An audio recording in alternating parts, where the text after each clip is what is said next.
오늘은 너무나 유명한 시편 23편 말씀을 나누도록 하겠습니다. 지지난번 우리 깊은 물소리 예배 우리 한 주 쉬었지만 강찬영 제님이 시편 23편을 가지고 말씀 나누셨죠. 저희가 사실은 같이 격주로 하지만 무슨 말씀을 나눌 거냐 이런 얘기를 묻지 않습니다. 그런데 그 주에는 제가 물어봤어요. 아침에 무슨 말씀을 나누려 하냐 그랬더니 시편 23편이래요. 근데 사실은 제가 그 다음 주에 할 말씀으로 시편 23편을 저도 이미 준비하고 있었습니다.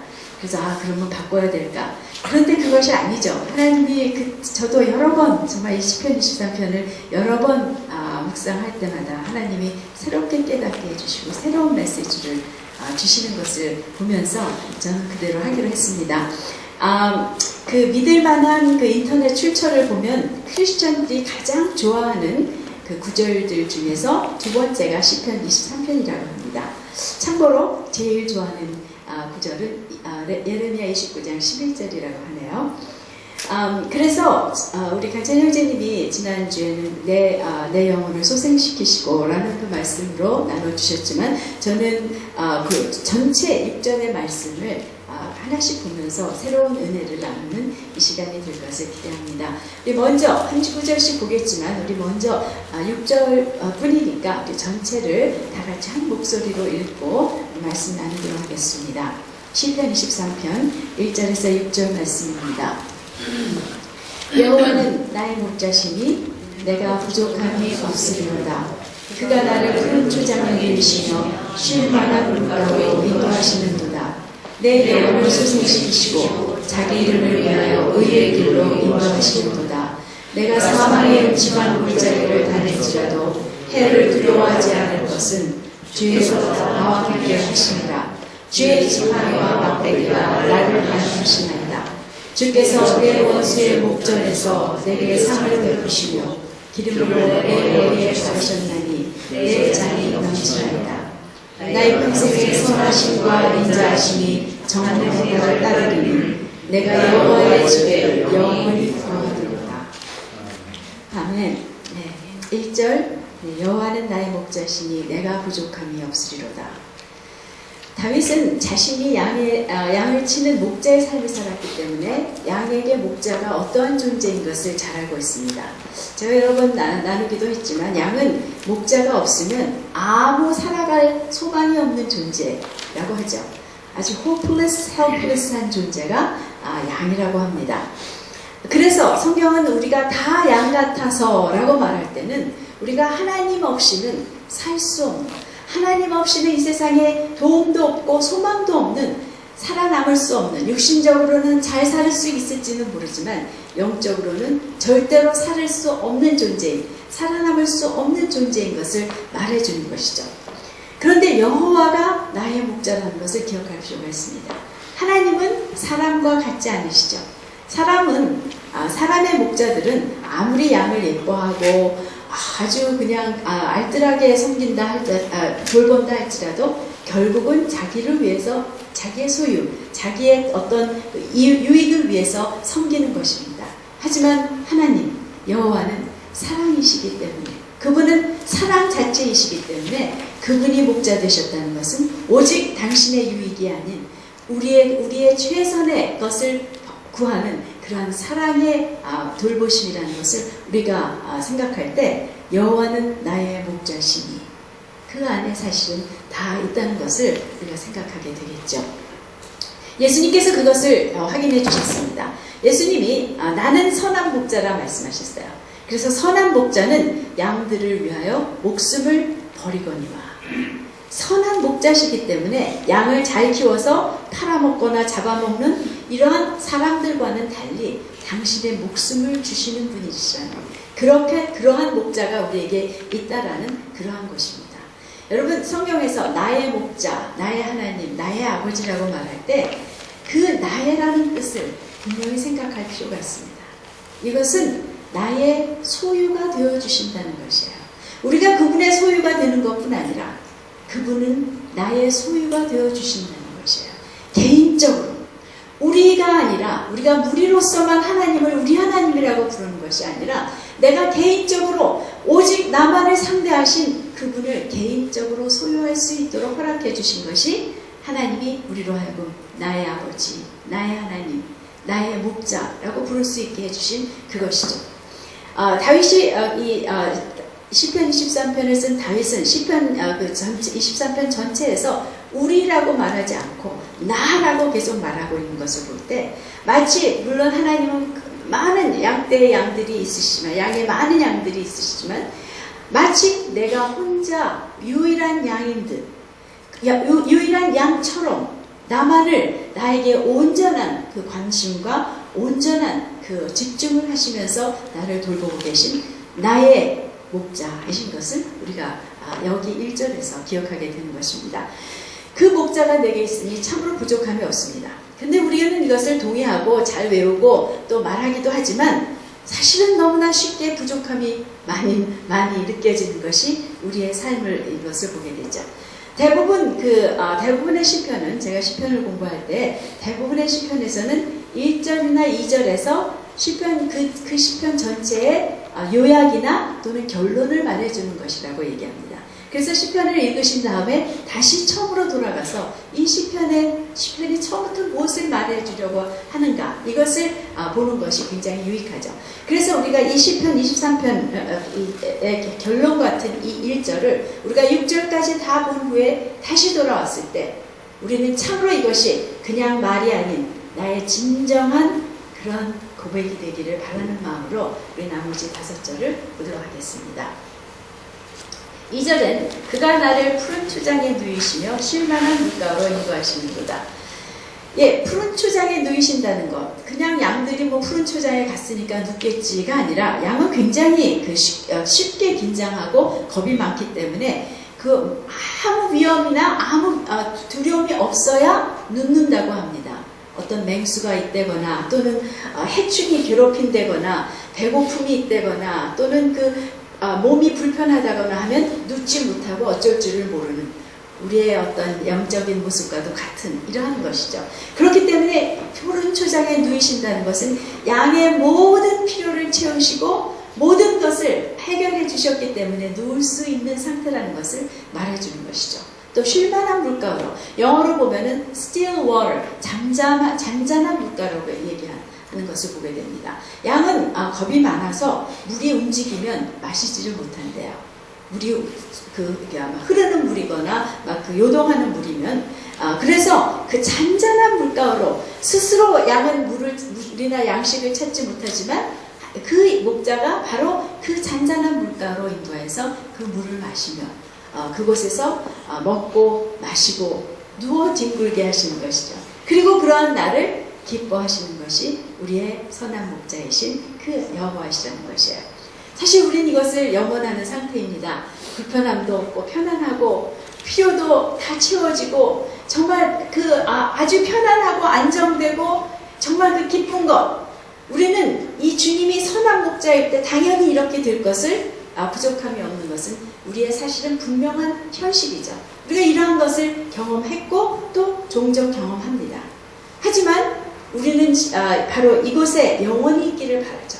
시편 24편은 바로 2절에서 끝나야 한다 이렇게 생각합니다. 그리고 어떻게 보면 우리는 시편 23편을 2절까지만 기억합니다. 그 다음 3절부터는 그냥 의미 없는 부록 정도로 그냥 읽으면서도 뜻을 생각하고 싶지도 않은 그러한 것으로 생각하며 바로 하나님이 이렇게 되니까 나의 삶은 이래야 한다. 나의 목자시니까 나의 삶은 이래야 한다라고 생각하기가 쉬운 것이죠.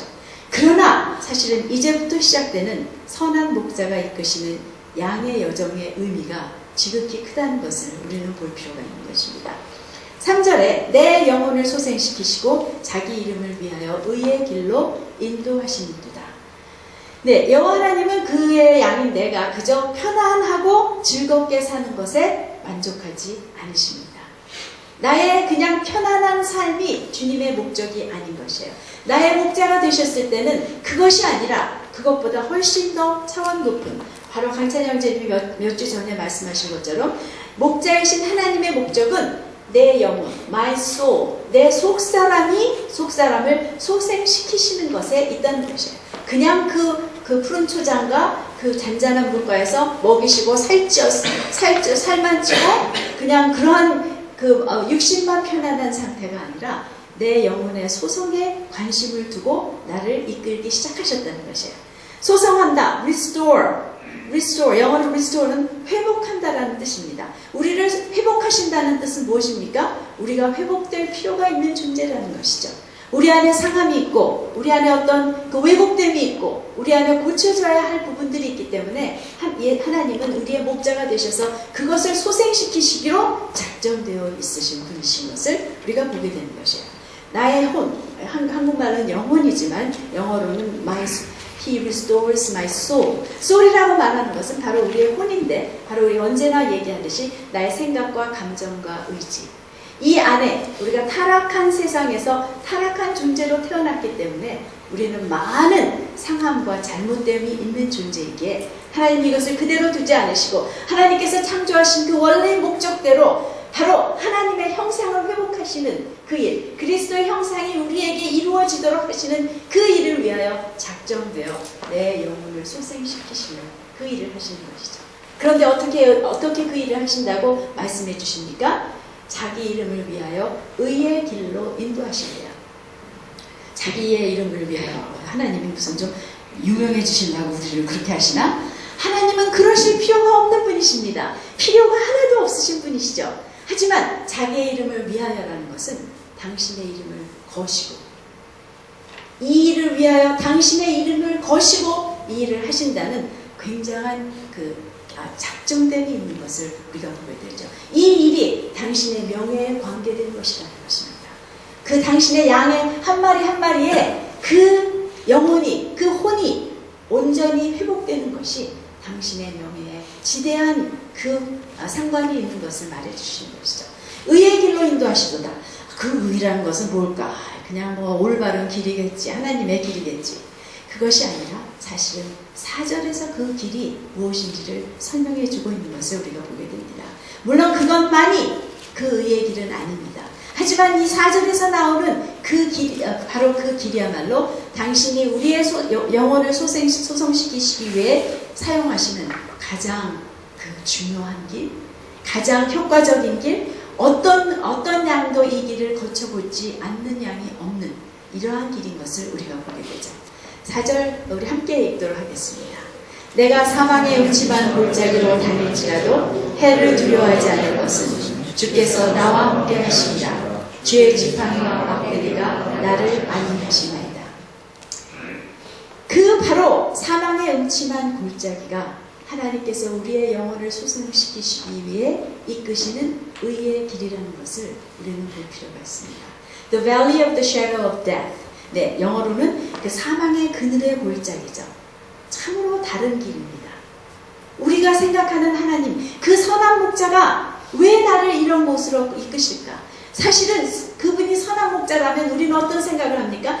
무슨 일을 해서라도, 무슨 수를 써서라도 이런 사망의 음침한 골짜기 근처에는 당신의 양을 이끌지 말아야 한다고 생각하는. 하지만 선한 목자이신 그분은 우리를 바로 그 당신의 작정된 그 일을 위해서 우리를 그 사망의 음침한 골짜기로 이끄시고 있다는 것을 우리가 보게 되는 것입니다. 우리가 이곳에서 그 하나님이 우리의 소생시키시는 하나님의 생각과 길, 왜 우리의 하나님께서는 우리를 그대로 푸른 초장에 두지 않으시고 이 사망의 음침한 골짜기로 인도하셔야 할까? 우리가 이 푸른 초장과 쉴만한 물가에 있을 때는 나는 참 괜찮은 사람이에요. 나는 참 관대할 수도 있고요. 하나님에게 감사할 수도 있고요. 하나님을 찬양하며 기뻐할 수도 있습니다. 하지만 바로 이곳에 왔을 때야 우리는 내 안에 마음의 문제들이, 내 안에 어두움들이, 내 안에 실패와 내 안에 슬픔과 내 안에 두려움과 그러한 그 불신과 이러한 것들이 드러나는 곳이 바로 이 사망의 음침한 골짜기이기 때문인 것입니다. 물론 하나님이 이곳에 하나님께서 목자 되신 주님께서 우리를 이곳에 데리고 오실 때는 물론 우리에게는 두렵고 위험한 길이지만 그분은 우리를 반드시 보호하시고 인도하실, 반드시 이 길을 데리고 나가실 그 모든 자신이 있기 때문에 이곳에 오신 것이죠. 부모가 아이를 그 아주 죽을지도 모르는 위험한 길로는 절대로 데려가지 않는 것과 같이 우리에게는 이 길이 사망이 있고 두려움이 있고 멸망이 있는 길이지만 하나님에게는 절대 그런 길이 아니고 오히려 우리 안에 하나님께서 하시는 그 일을 할 수 있는 곳이기 때문에 하나님 우리를 이곳으로 이끄신다는 것을 우리는 보게 되는 것입니다. 바로 우리 안에 상하고 아픈 속사람의 어두운 것들이 드러나는 바로 이곳인 것이죠. 우리가 이 길에서는 어떠한 일을 해야 됩니까? 그 어느 때보다도 목자를 가까이 해야 합니다. 목자가 없이는 살 수 없는 곳이 바로 이곳입니다. 어떤 때보다도 목자를 가까이 해야 하며 또 정말 그 푸른 초장과 쉴만한 물가에서 경험했던 그분의 인자하심과 선하심을 계속 다시 기억하며 그것을 신뢰하며 더욱더 바짝 나아가 그분의 음성을 들어야 할 것입니다. 사망의 음침한 골짜기는 아무것도 보이지 않습니다. 주님조차도 보이지 않습니다. 물론 주님은 보이지 않는 분이시지만 그 양들이 그 푸른 초장에서는 보았지만 그곳에서는 어두워서 잘 보이지 않는 그 주님을 그때의 그 푸른 초장에서 경험한 그분의 인자하심과 선하심을 기억하며 그분을 더욱더 바짝 따라가며 그 음성을 들어야 하는 그때인 것이죠. 왜 이런 곳에 가게 하실까? 그것을 묻는 곳이 아닙니다. 하나님은 선하지 않으시나 보다. 하나님 나를 사랑하지 않으시나 보다. 왜 나를 이렇게 고생시키시는 걸까? 하나님은 나를 좋은 곳에 있게 하실 능력이 없으신가? 우리는 그것을 묻는 것이 아니라 그 인자하시고 선한 하나님이 나를 어떤 선한 곳으로 어떤 좋은 곳으로 인도하시기 위해 이 길을 나에게 걷게 하실까 하는 기대를 가지며 그 믿음을 더욱더 새롭게 하며 그 음성을 들으며 쫓아가야 하는 것이 이 사망의 음침한 골짜기라는 것입니다. 또한 그분의 손에 들려진 지팡이와 막대기를 보며 위로와 힘을 얻어야 합니다. 그 지팡이와 막대기는 절대로 그 양떼들을 그냥 때려가지고 그냥 몰아가기 위한 그것이 아닙니다. 우리는 혹시 그 지팡이로 양을 막 때려주고 하나님이 우리를 지금 나를 치시나 보다. 그 지팡이로 때리고 막 그렇게 하시나 보다. 아니죠. 그 목자들의 이야기를 글을 보면 그 지팡이는 잘못 나가는 양들을 이렇게 이끌고 넘어지는 길을 그 꼭대기에 구부러진 부분으로 일으키는 그러한 양을 이끄는 도가 지팡이라고 합니다. 그리고 막대기는 맹수가 나타났을 때 아주 정확하고 분명하게 그 맹수에게 던져서 맹수를 쫓아보내거나 죽일 수도 있는 것이 막대기라는 것이죠. 바로 그 지팡이와 막대기가 나는 그 지팡이와 막대기를 이미 보았기 때문에 그 목자가 어떻게 그것을 인도하는 것을 알기 때문에 그 지팡이와 막대기가 보일 때마다 나는 위로함을 얻는 것입니다. 힘을 얻는 것입니다. 그래서 그분에게만 그저 가까이 가면 나는 그분 안에 생명이 있고 소망이 있다는 것을 더욱더 경험하게 되는 것이 바로 이 사망의 음침한 골짜기라는 것이죠. 위험하고 두려운 길이기에 그분 곁을 떠나지 말아야 하지만 이 길에서는 결코 해를 받아 멸망당하지 않는다는 것을 믿으며 담대히 가는 것입니다. 여러분 우리에게 두려움이 있을 때마다 성경에서는 뭐라고 얘기합니까? 두려워하지 말라. 그 이유는 무엇입니까? 항상 하나님이 우리와 함께 하시기 때문이라고 얘기해 주세요. 우리가 두려운 상황이 있습니다. 우리 삶에는 두려운 상황이 많이 있습니다. 그렇기 때문에 성경에는 두려워하지 말라는 말이 무수하게 나옵니다. 하지만 우리가 두려워하지 않을 수 있는 이유는 내가 강하기 때문이나 내가 지혜롭기 때문이나 내가 능력이 있기 때문이 아니라 오직 하나님이 나와 함께 하시기 때문에 그 손에 그 지팡이와 막대기가 있기 때문에 나는 아무리 위험하고 아무리 사망이 가득한 이 길을 갈지라도 해를 받지 않을 것을 알며 하나님이 이끄시는 반드시 그 선한 곳에 이른다는 것을 알며 그분만을 따르며 더욱더 그 음성을 들으며 그분만이 소망인 것을 알며 그분만을 바라며 쫓아가는 것이 사망의 음침한 골짜기라는 것입니다. 그런데 이곳에서 일어나는 변화가 있습니다. 놀라운 변화입니다. 목자이신 하나님을 이제 마주 대하게 됩니다. 우리가 3절까지를 보면 다윗이 여호와 또는 그라고 얘기합니다. 영어 성경으로 보면 더 분명한데요. The Lord is my shepherd. 그러면서 이제 계속 he라고 얘기를 하게 됩니다. 이렇게 3인칭으로 불렀는데 이제 4절에서 어떻게 되느냐? You, 당신이라고 부르는 것입니다. 한글 성경에서는 당신이라고 하나님을 건방지다고 생각하는지 그렇게 안 하고 주라고 다 얘기합니다. 그렇지만 그것은 뭡니까? 당신이라는 것이에요. 이제 3인칭에서 객관적으로 참 하나님은 그냥 우리를 잘 먹여주시는 하나님이시구나. 객관적으로 보던 하나님이 그 사망의 음침한 골짜기를 통과하며 이제는 나와 직접 대하고 계신 그 하나님이심을 내가 그래서 하나님에게 직접 말하는 그러한 하나님의 양이 되어가는 것을 우리가 보게 되는 것입니다. 그 앞에 가까이 다가와 그분과 직접 상관하는 한 마리의 양이 되어가는 것이죠. 네, 우리가 이 사망의 음침한 골짜기를 지나갈 때 우리는 하나님을 개인적으로 알게 되는 것입니다. 이전에는 다른 양이 하나님 참 좋지? 그럼 좋아. 하나님은 이거 주셨대. 그러면 맞아. 하나님이 이곳에서 우리를 이끌어 주셨어. 맞아. 그런 다른 사람을 통해서 듣게 되고 멀리서 보게 되지만 바로 이곳에서는 내가 혼자 경험할 수밖에 없는 것. 그래서 내가 그분이 어떤 분이신지를 깊이 경험하게 되는 그곳이 사망의 음침한 골짜기라는 것이에요. 개인적으로 깊이 알아가며 그분의 사랑과 인자하심을 내가 경험해서 분명히 알게 되는 그곳이라는 것이죠. 그 선하심을 신뢰하며 그분의 사랑에 나를 맡겨드릴 수 있는 그래서 나의 혼을 치유하시고 회복할 수 있도록 허락해 드릴 수 있는 것이 바로 이 사망의 음침한 골짜기라는 것입니다. 참으로 하나님의 길은 우리의 길과 다르고 하나님의 생각은 우리의 생각과 다르고 그 길이 참으로 하늘과 땅이 다른 것처럼 하늘이 땅보다 높은 것처럼 다르고 높다는 것을 우리는 동의하게 됩니다. 이사야 55장의 말씀이죠. 이는 내 생각이 너의 생각과 다르며 나의 길이 너의 길과 다릅니다. 이는 하늘이 땅보다 높음 같이 내 길은 너희의 길보다 높으며 내 생각은 너희의 생각보다 높음이니라. 자, 이렇게 우리가 그 사망의 음침한 골짜기를 통과합니다. 그런데 5절은 다시 이제 새로운 곳에 이르렀음을 보게 됩니다. 주께서 내 원수의 목전에서 내게 상을 베푸시며 기름으로 내 머리에 바르셨나니 내 잔이 넘치나이다. 사망의 음침한 골짜기를 거쳐 이룬 곳.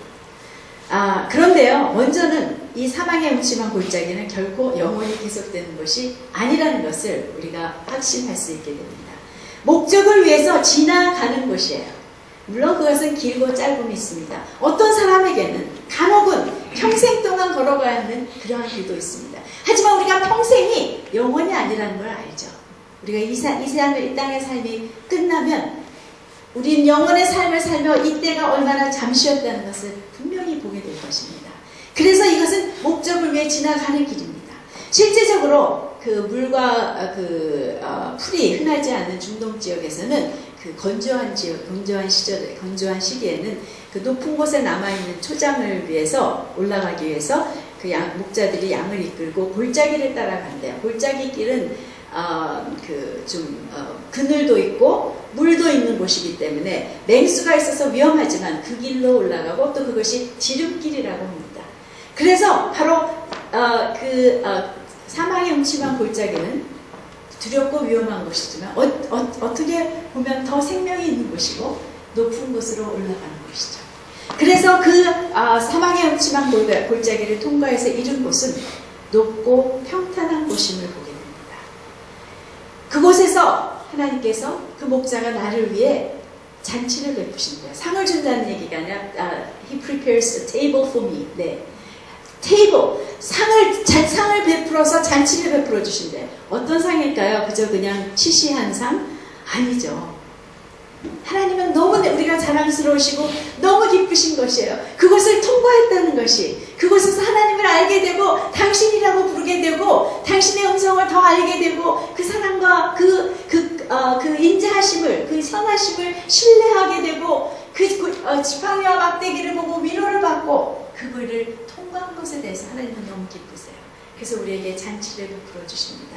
그리고 머리에 기름을 부어주세요. 머리에 기름이라는 것은 치료할 때 치료의 약이기도 하고 또 그 기름 부어 세우시는 그 anointing, 그 위임하시는 그러한 것이죠. 바로 우리를 그 아픈 것을, 우리의 그 상한 것을 치유하실 뿐 아니라 이제 우리를 왕으로, 왕 같은 제사장으로 또 선지자로 세우시는 그곳이 바로 하나님께서 그 사망의 음침한 골짜기를 통과한 후에 이른 평탄한 곳에서 잔치를 베푸시며 우리에게 이루시는 것이죠. 말하자면 우리는 이제 한 단계 올라간 것이에요. 한 학년 올라갔어요. 하나님의 학교에서. 그런데 문제는 어디서 그것을 베푸신대요? 거기에 누가 있을까요? 하나님과 뭐 어쩌면 뭐 그래 그 하나님과 어쩌면 천사들이 있을지도 몰라요. 그리고 우리는 거기서 기뻐하려고 그랬는데 또 누가 있어요? 원수의 목전이래요. 왜 원수는 거기 왔을까요? 네, 원수는 아마 우리가 사망의 음침한 골짜기를 통과할 때 내내 기회를 봤을 것입니다. 어떻게 이 양을 잡아먹을 것인가, 어떻게 실패하게 할 것인가, 어떻게 원망하고 떠나게 할 것인가, 어떻게 좌절하고 스스로 죽어버리게 하게 하는가. 하지만 결국은 통과했습니다. 분하겠죠. 이 장면을 우리가 생각해 볼 때 마치 그 선수들이 경기를 할 때 경기가 끝나고 났을 때 그 승리한 선수를 모든 선수들 앞에서 올리는 것과 같이 하나님은 그 원수들이 그곳에 있게 하시면서 그 기쁨으로 우리가 승리했다는 것을 자랑하시는 이러한 장면을 우리가 보게 됩니다. 사실 우리가 한 것은 그저 덜덜 떨면서 하나님밖에 없구나, 거기 하나님밖에 없다는 것을 인정할 수밖에 없는 것이기 때문에 덜덜 떨면서 하나님을 그냥 눈이 안 보이는데 열심히 따라간 거, 귀가 안 들리는데도 하나님의 음성을 듣고자 하면서 따라간 것 뿐이지만 하나님은 마치 우리가 이긴 것처럼, 마치 우리가 스스로 그것을 통과한 것처럼 우리를 자랑하시듯 원수 앞에서 상을 베푸시는 것이에요. 또 하나 굉장히 중요한 것은 나의 앞으로의 삶에도 원수는 계속 있다는 것을 암시하는 것이라고 생각합니다. 하나님이 능력 있는 목자가 그 원수쯤, 그때 양이라면 맹수였겠고요. 다윗의 삶에서는, 실제적인 삶에서 많은 대적들이 있었죠. 그 원수들을 없애지 못하셔서 그대로 그냥 그렇게 고생하게 하신 것이 아니죠. 분명히 하나님께서는 그 목적을 두시고 바로 그 원수들을 통해서 우리 안에 드러나게 하시고, 우리 안에 어둠이 드러나게 하시고, 원수들을 통해서 우리 안에 그 두려운 마음이 무엇이며 하나님만을 신뢰하게 하는 그 일을 사실은 태초부터 하셨다는 것을 우리는 생각해 볼 필요가 있습니다. 물론 하나님은 우리가 죄의 유혹에 빠져서 타락하지 않기를 원하셨습니다. 하지만 처음부터 우리가 그렇게 실패할 경우에 하나님이 그것을, 사단의 존재를 없애고 우리를 창조할 능력이 없으셨기 때문에 사단이 있었던 것이 아니죠. 사단이 있도록 허락하셨어요. 그래서 우리로 하여금 선택하게 하셨고, 또 선택하지 못했을 때 하나님이 우리를 구원하실 때에도 그러면 사단을 없애실 수가 있었어요. 십자가에서 예수님께서 그 원수의 사단의 모든 권세를 꺾으실 때 그 존재를 무적행에 가두어 버릴 수도 있었지만 우리의 가운데 두셨다는 것은 선한 목적을 위해서, 우리를 멸망시키거나 우리를 고생시키기 위해서가 아니라 그 목적을 위해서 앞으로도 계속해서 우리는 원수와 함께 살아가야 하는 이 땅의 삶이라는 것을 암시해 주시는 것이라고 생각합니다. 사단이 광야에서 예수님을 시험했습니다. 유혹했습니다. 하지만 예수님께서는 그것을 이기셨죠. 그랬을 때 사단이 그냥 영원히 물러갔더라 하지 않고 더 좋은 기회를 찾아서 잠시 물러갔다라는 기록이 있습니다. 예수님도 이 땅에 사실 때는 계속해서 사단에게 괴롭힘을 당하며 사단의 유혹 가운데서 더욱더 하나님께 대한 믿음을 굳게 하시면서 살으셨던 것을 우리가 볼 때 우리의 삶에는 당연히 원수가 있는 것입니다.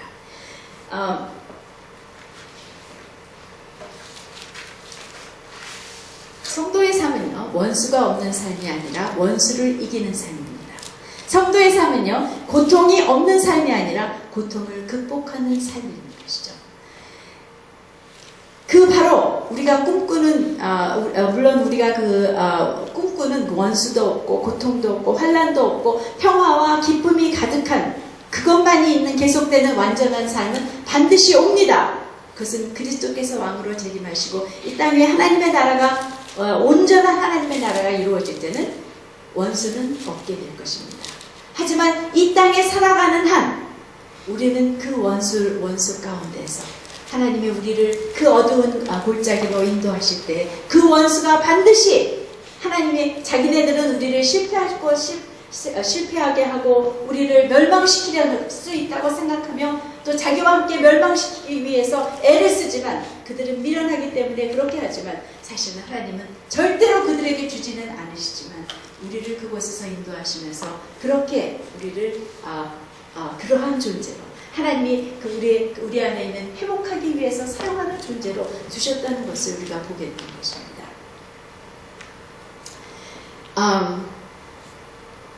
우리는 그렇지만 그 길을 그런 때 그 길을 그 마지막 때 하나님 온전히 회복하신 그때 가고 있는 이 상 가운데서도 우리는 그 원수가 방해하거나 어려움과 고통이 있을 때마다 놀랍니다. 어째서 우리한테 이런 일이 있을까? 어째서 사단이 이렇게 나를 괴롭히는 건가? 하나님은 사단을 나에게서 막아주시지 못하시는 건가? 아니요.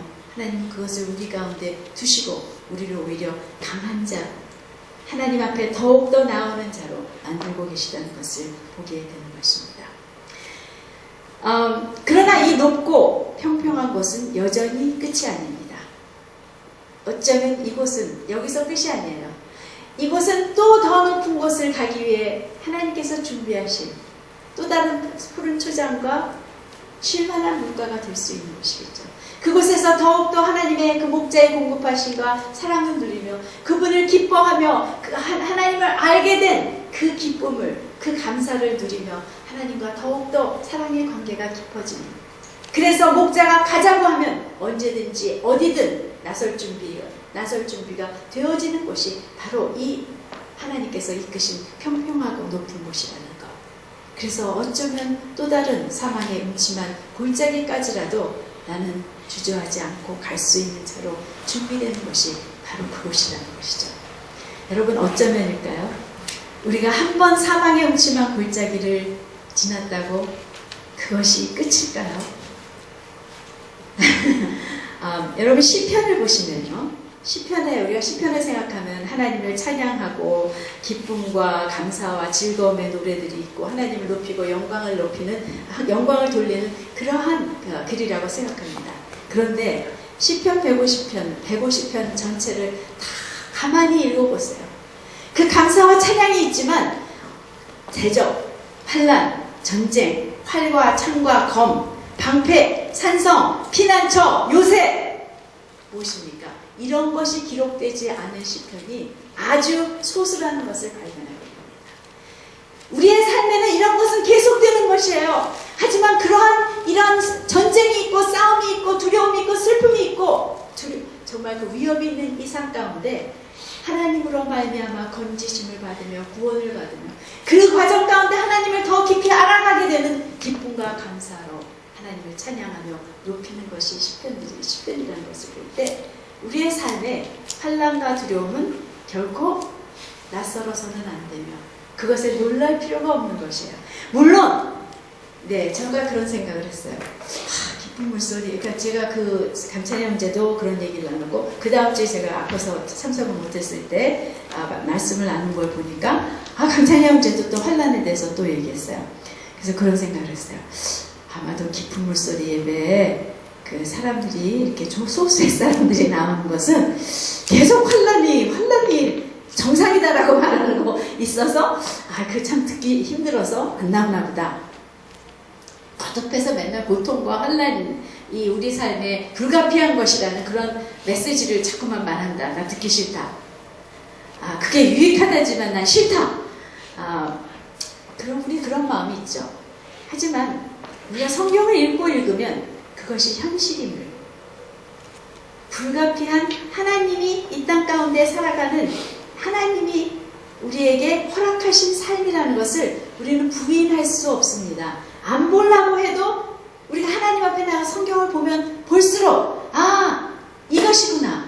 하지만 여기에 바로 하나님을 깊이 깊이 알아갈 수 있는 기회가 있고 하나님이 나의 하나님이 되시는 기회가 있구나. 바로 그럼에도 불구하고 이 현실을 인정하고 싶지 않은 우리들의 마음을 하나님은 알아주십니다. 또 이해하십니다. 그렇지만 그렇기 때문에 우리의 삶은요, 푸른 초장에서 그 쉴만한 물가에서 영영 평안하게 사는 그 삶을 위해서 나가는 것이 아니라 전쟁터예요.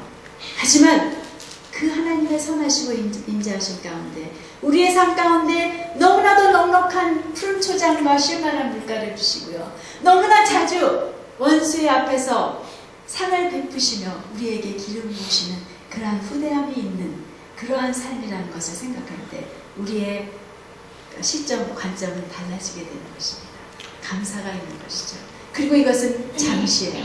이 땅의 삶 안에서의 잠시 동안만이지 영원을 두고 우리는 정말 그 하나님과 함께 그 완전한 삶을 살게 되는 것입니다. 이제 6절 마지막 절입니다. 나의 평생의 선하심과 인자하심이 정녕 나를 따르리니 내가 여호와의 집에 영원히 거하리로다. 다윗이 이제 그 푸른 초장과 쉴만한 물가에 있다가 속사람을 소생시키는 의의 길, 곧 사망의 음침한 골짜기를 통과했습니다. 또 그 골짜기 끝에 이른 높고 평평한 곳에서 원수의 목전 앞에 베푸신 상과 그 기름 부으심을 받고 난 뒤에 하는 고백입니다. 아마도 한 번이 아니라 여러 번 경험한 후에 한 그 고백일 수도 있겠죠. 무엇입니까? 다윗은 그 모든 길 가운데 하나님의 선하심과 인자하심, 그 사랑을 분명히 깊이 알은 것입니다. 그 선하심과 인자하심이 나를 지금까지도 있었고 또 앞으로의 나의 평생에도 절대로 나를 떠나지 않는다는 것을 안 것이에요. 그리고 그분의 그 인자하심과 선하심과 인자하심을 경험하는 바로 그것을 알아가는 것만큼 즐거움이 없다는 것, 그것만큼 기쁨이 없다는 것, 그 인자하시고 선하신 하나님을 아는 것만큼 가치 있는 일이 없다는 것을 깨달은 것이죠. 그렇기 때문에 그 사방의 음침한 골짜기도 감사할 수밖에 없는 것, 그곳에서 하나님을 알기 때문에, 하나님을 알아가기 때문에 그곳이 고통스럽지만 또 가고 싶지는 않지만 그곳에서 경험하는 하나님과의 그 깊은 교제가, 그분을 알아가는 기쁨이 그 고통을 훨씬 더 넘는 것이라는 것을 알기에 선하심과 정령, 선하심과 인자하심이 나의 평생에 따르리니 라고 고백하며 내가 여호와의 집에 영원히 거하리로다. 여러분, 여호와의 집에 거한다는 것이 무엇일까요? 이제 성전에서 맨날 새벽기도, 점심기도, 저녁기도 하고 세상하고는 상관없이 몇만 드리고 산다는 말일까? 아니죠. 여호와의 집이라는 것은요, 여호와의 집 되게 하는 것, 성전 되게 하는 것이 무엇인지 아시죠? 건물이 아닙니다. 제도가 아닙니다. 사람의 숫자가 아닙니다. 무엇입니까? 하나님의 임재입니다. 하나님의 임재가 있으시면 그것은 어디든 성전입니다. 하나님의 임재가 없다면 아무리 훌륭한 교회, 수백 년 된 교회도 텅 빈 건물일 뿐이에요. 하나님의 임재 가운데 살기로, 그것이 푸른 초장과 쉴만한 물가든 아니면 사망의 깊은 골짜기, 어두운 골짜기라 할지라도 그것이 여호와의 집이기 때문에 나는 그분이 가시는 그 어떤 곳도, 나를 이끄시는 그곳도 내가 그 선하심과 인자하심을 경험하며 그곳에 거하기로, 나를 이끄시는 그곳에서 나오기를 막 애쓰는 그것이 아니라 그분이 가는, 나를 인도하시는 그 길에 나는 순순히 거하며 그분 안에서 만족하게 될 것을, 우리가 주 앞에 왔으니 복 주소서라고 찬양했습니다. 그 복이 바로 그 복이죠. 하나님을 아는 것, 하나님 자신을 나의 개인적인 하나님으로 소유하게 되는 것, 그것이 복입니다. 여러분, 잘 살고 편안한 것, 그거 복 아닌 것 우리는 분명히 알아야 하죠. 문제가 없는 삶, 물론 그거 좋습니다. 하나님 그런 거 우리에게 종종 허락하십니다. 하지만 우리가 그렇게 될 때 우리의 영혼이 소성되지 못할 때, 우리는 여전히 우리 안에 죄악된 성품이 있기 때문에 하나님은 이 땅 가운데서는 우리의 사망의 음침한 골짜기에서 우리를 정결케 하시고 우리 안에 하나님의 형상을 회복하시는 그 일을 거듭 하신다는 것을 우리는 알며 우리 역시 내가 여호와의 집에 영원히 거하리이다. 그분이 이끄시는 그곳이 나의 집이 되며 내가 그곳에서 그분을 아는 것에 만족하리라 하는 그 고백이 우리 가운데 나와야 할 것입니다. 여러분, 이제 다시 1절로 돌아갑니다. 여호와는 나의 목자시니 내가 부족함이 없으리로다. 그것은 내가 푸른 초장과 쉴만한 물가에 있기 때문만이 아닙니다. 그곳에서도 선한 목자이시지만 나를 사망의 음침한 골짜기로 인도하실 때 나는 그분을 참 선한 목자로 알게 되는 것입니다. 당신이라고 부르며 나의 하나님으로 나의 목자로 소유하게 되는 것이 그 사망의 음침한 골짜기인 것이죠. 여러분, 잠시 우리 눈을 감고 하나님께서 나에게 하시는 말씀에 대해서 하나님의 음성으로 들으시면서